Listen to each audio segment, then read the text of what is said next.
आप सभी लोगों का स्वागत है हमारे चैनल एमएलटी न्यूज में। आज हम एक महत्वपूर्ण व्यक्ति के साथ में आज इंटरव्यू ले रहे हैं। मैं इनका संक्षिप्त परिचय बता देता हूँ। हमारे साथ में joint forum of medical lab technology India जो कि राष्ट्रीय संगठन है, उसके राष्ट्रीय सह कोषाध्यक्ष श्री जयदत्त प्रवर जी हैं। इनसे हम कुछ प्रश्न पूछेंगे जो कि लैब से संबंधित होगा कि एमएलटी डीएमएलटी के लोग जो है जो पास आउट कर चुके हैं, क्या वो लोग लैब संचालित कर सकते हैं। और दूसरा प्रश्न होगा कि लैब का संचालन करने के लिए आवश्यक चीजें क्या है, कौन कौन से डॉक्यूमेंट्स होंगे जिसके आधार पर लैब का रजिस्ट्रेशन होगा। तो चलते हैं, हम इनसे प्रश्न पूछते हैं।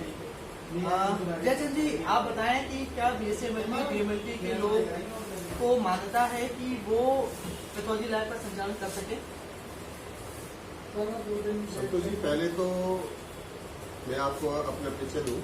मैं joint cashier JMLT joint form medical laboratory technology all India association के में से हूँ।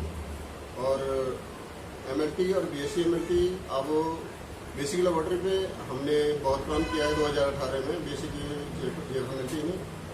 तो बेसिक, मीडियम और एडवांस 3 कैटेगरी 2018 में आई।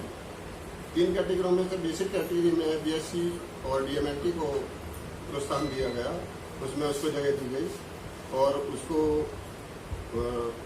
डिजायरेबल एमबीबीएस को डिजायरेबल किया गया और एमएलटी और बीएससी एमएलटी को उसमें साइन करने की और लेबोरेटरी खोलने की भी उसमें अनुमति दी गई। आप क्लिनिकल एस्टेब्लिशमेंट एक्ट का जिक्र कर रहे हैं, जिसमें मेडिकल लेबोरेटरी के लिए क्लिनिकल एस्टेब्लिशमेंट एक्ट लाया गया है, जिसमें बेसिक, मीडियम और एडवांस में 3 तरह की लेबोरेटरी की बात कही गई है। और जिसके अंतर्गत बेसिक लैब के लिए एमबीबीएस की अनिवार्यता को खत्म किया गया है। आप इसकी बात कर रहे हैं और आप ये भी कह रहे हैं कि जो बीएससी-एमएलटी या डीएमएलटी या एमएससी-एमएलटी के लोग हैं, उनको लैब संचालन करने की अनुमति राज्य सरकार के द्वारा शीघ्र ही प्रदान की जाएगी।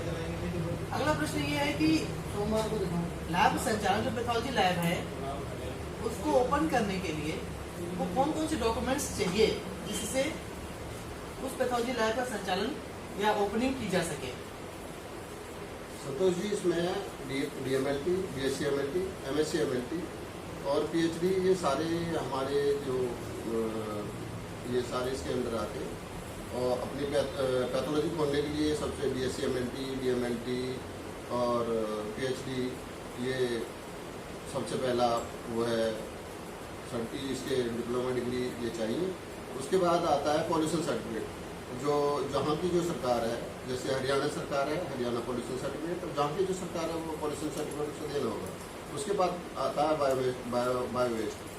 बायोवेस्ट का सर्टिफिकेट भी आपको कराना होगा। उसके बाद कई राज्य सरकारों ने अग्निशमन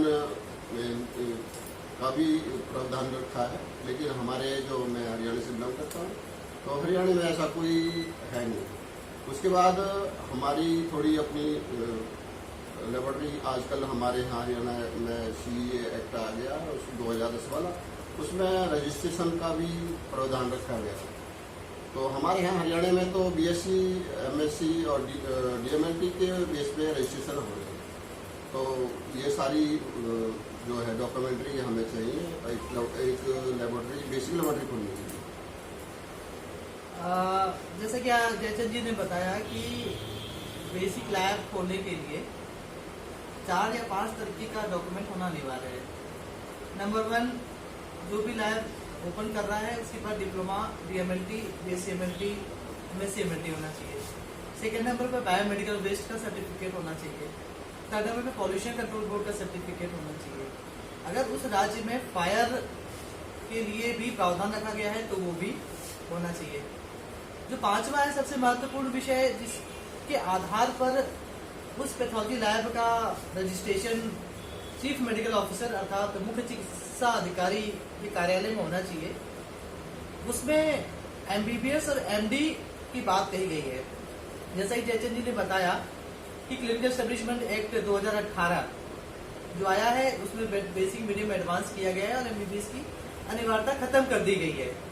उसकी जगह पर जो डिप्लोमा या डिग्री धारी हैं उनको 2018 के हिसाब से हरियाणा सरकार के द्वारा मान्यता देने का प्रावधान लाया जा रहा है और जेएफएमएलटी इंडिया इसमें कार्य कर रही है। धन्यवाद।